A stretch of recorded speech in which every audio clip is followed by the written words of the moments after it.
मयुरेश वत्स एक एक हास्ते आणि उबलते हो एक लखलखतो एक कलेचे क्षेत्रांत मळावेलो एक तारो जावन आसा आणि अकस्मात हो जेन्ना तारो आमच्या पासून वता तेन्ना एक खूप दुःख जाल्लें आसा.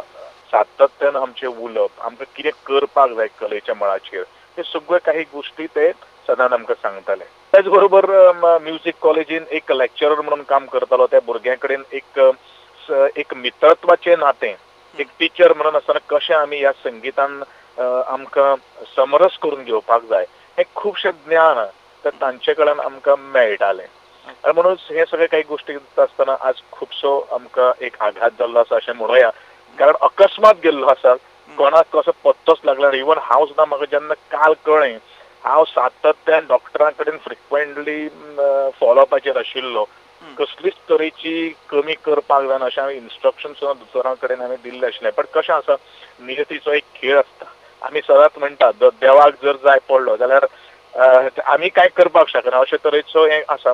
पूण मयुरेश वत्साची भावना, मयुरेश वत्साची याद ही केन्ना वचपा सारकी ना इतलेंच हांव आतां. आनी ह्या निमित्तान ताच्या आत्म्याक शांती लाभची आणि तांच्या कुटुंबाक हें दुःख झेलपा खातीर एक धैर्य धाडस तांकां प्राप्त करून दिवचें इतलेंच हांव ईश्वर चरणी प्रार्थना करतां.